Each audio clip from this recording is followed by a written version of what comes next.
Sestu kula nalangsa awet asring balela kamesek kalih paduka kelu ongga ing donya Duh Gusti kawula nyuwun apura sinujaken sing dosa Gimana kula kaingamu mituru paduka Sugeng enjang para adi yuswa, sugeng pepanggihan malih wonten ing renungan padintenan adi yuswa ing dinten Selasa Pon 21 April 2026. Sumangga dinten punika kita nampeni jejer kuciwa. Para adi yuswa, kuciwa punika raos ing manah nalika ningali menapa ingkang dipun ajeng-ajeng boten sami kalian kasunyatanipun. Tiang ingkang kuciwa saged tumus semplah nglokro lan pupusing manah. Malah kepara tiang ingkang kuciwa saged tumus kapok lan mimpang saking margi sarta nilaraken kasunyataning gesang. Kalih tiang ingkang mlampah tumuju ing Emaus sami kuciwa. Raos kuciwa awit pengajeng-ajeng ageng dumateng Gusti Yesus sirna amargi prastawa salib. Raos kuciwa ndadosaken kalih sekabat punika nilaraken Yerusalem lan lumampah tumuju dhateng Emaus.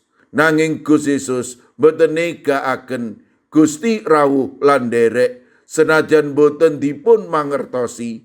Gusti Yesus mirengaken pasambatipun kalih sekabat punika lajeng kanthi sabar nuntun supados kalih sekabat sami saged mangertosi kersanipun Gusti lumantar kitab suci. Ing ngriku wiwitanipun pamulihan gesang nalika kita mbikak manah lan mirengaken sabdanipun Gusti asring kita nyuwun Gusti ngowahi kahanan kita. Nanging Gusti ngowahi cara pandeng kita dhateng kahanan punika.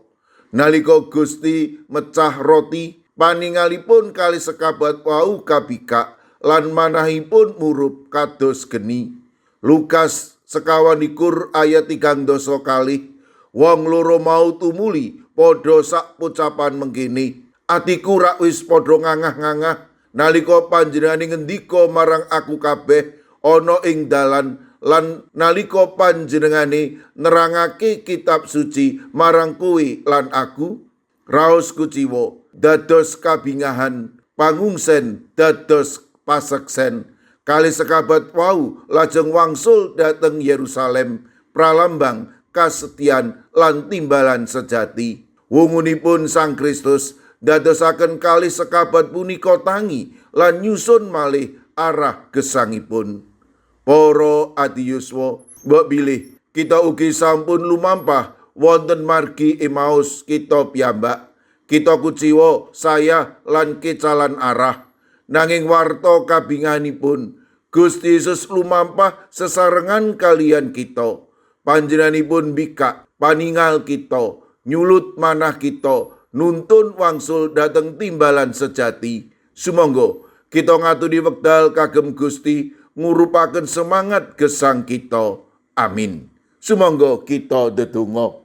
Matur nuwun Gusti, nyata sanget wungunipun paduka punika dadosaken kawula nggadahi semangat lan kawula nggadahi pemanggih ingkang enggal bab tinamtu.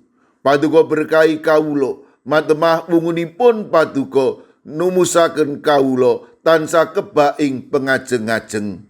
Kawula pasrahaken para adi yuswa dalasan anak putu kawula ing pundiya papan. Monggo paduka ingkang reksa, paduka ingkang mitulungi matemah para adi yuswa dalasan anak putu kawula tansah rineksa binerkahan dening paduka.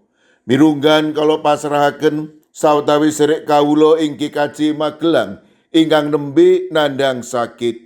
Kawula pasrahaken Bapak Joko Umbara ingkang mlebet ing griya sakit RST. Kawula ugi pasrahaken Ibu Bintarsi lan Ibu Sudiono ingkang sampun rampung anggenipun operasi. Mekaten ugi kalau pasrahaken Ibu Wahyu, Ibu Heni, Bapak Mangku, Ibu Pratiwi wonten ing pamulihan.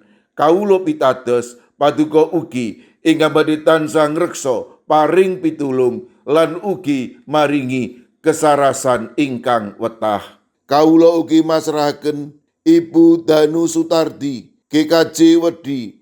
Kawula ugi masrahaken lare kawula Astama Kusala badhe nindakaken operasi jantung ingkang kaping 3. Monggo Gusti paduka ingkang reksa lan paring pitulung. Matema lare Astama Kusala putranipun Ibu Hilari Kristarani ing Jakarta ingkang nampi wetahing kesarasan peparing paduka. Kawula ugi masrahaken sawetawis sedherek kawula ing GKJ Sukorejo ingkang nembe nandhang sakit.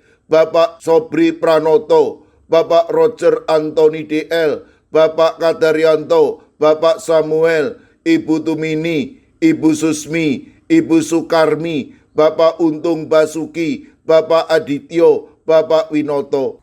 Sawetawis sedherek kawula ing GKJ Guntur Geni, Bapak Y Sudenal, Bapak Y Rasidal, Ibu Sartini, Bapak Ibu Supriyono, Ibu Joni, Ibu Daniel Suharyanto, Ibu Pratono, Bapak Stefanus Ngadiono, sedherek kawula ing GKJ Sragen, Bapak Bambang Kristono, Bapak Joko Prayogo, Bapak Tri Nugroho, sawetawis sedherek kawula ing GKJ Magelang ingkang nembe nandhang sakit lan ugi wonten ing pemulihan. Bini Sepuh Dwi Murwanto, Ibu Bambang HN, Bapak Suparmin, Ibu Sutrisno, Ibu Ediati Sarmo, Mbak Cilik, mekaten ugi Ibu Kristina Sri Suparwanti Ningsih ing Gunung Kidul.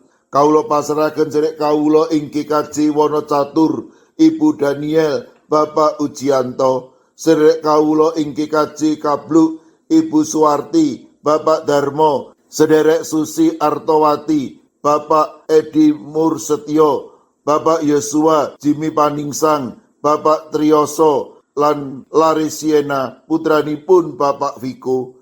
Kawula pasrahaken sedherek kawula ing Pugeran, sedherek Rini Subekti, Bapak Minto Taruno, Bapak Sugiri, Bapak Rakino. Mekaten ugi sedherek kawula ing GKJ Antp Salatiga, Ibu Paini, Ibu Jumini, Ibu Juminah, Bapak Joko Wahyu Adi, Bapak Kustam, Bapak Sukiman, Bapak Slamet Mulyono, Ibu Tuminem, lan Mbah Jah.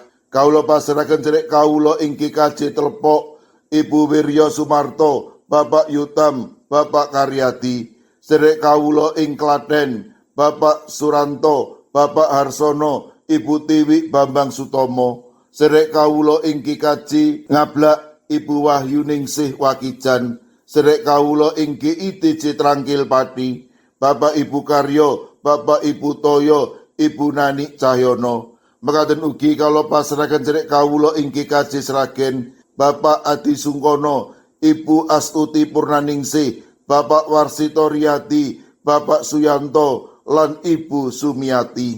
Mekaten ugi kawula pasrahaken Ibu Otniel Ngatius ing Wonosari, Bapak Yohanes Kuncoro ing GKJ Immanuel Solo, Bapak Wijongko ing GKJ Sedayu. Kawula pasrahaken sedherek kawula ing GKJ Wedi, Bapak Sudiat, Bapak Paminto Saputro. Ing GKJ Mijen kawula pasrahaken Ibu Purwaningsih Sunaryo, Ibu Elizabeth Indarwati, Bapak Setyo Margono, Bapak Moses Taji, Ibu Budiman Bultom. Kawula pasrahaken Bapak Daniel Agus Suwarso, Ibu Yemima Armuyanti ing GKJ Pamong Utomo Kalinegoro Magelang. Kawula pasrahaken Bapak Mardiono, Ibu Marsudi lan Ibu Sri Widardi. Mekaten ugi kawula pasrahaken sedherek Hesti ing GKJ Wonocatur, Ibu Lilik Sutopo ing GKJ Semarang Barat. Kawula pasrahaken sedherek kawula ing GKJ Ungaran, Bapak Hono Hadi Prasetyo, Ibu Risti Ningsih, Ibu Dewi Teguh, Ibu Kristini Sunaryo, Ibu Suwartini Hadiono, Bapak Dwi Putro, Ibu Sugito, Bapak Sembiring, Ibu Surisno, Ibu Munarti, Bapak Ibu Tugiman.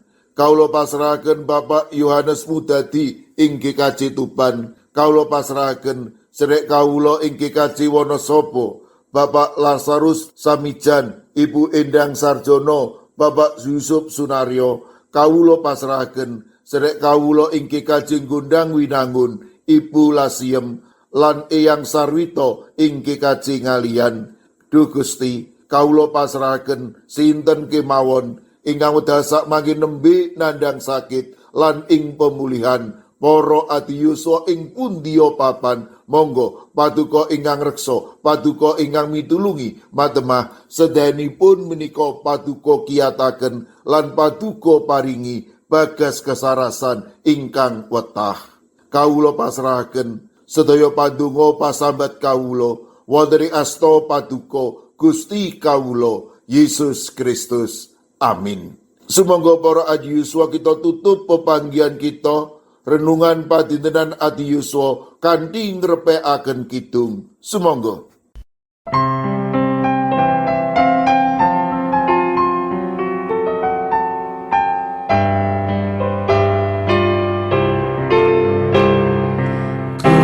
Gusti saestu kula nalangsa awet asring balela kamasek kalih paduka kelu angga ing donya. Duh Gusti kawula nyuwun ngapura sinucaken sing dosa. Gimana kula kaingan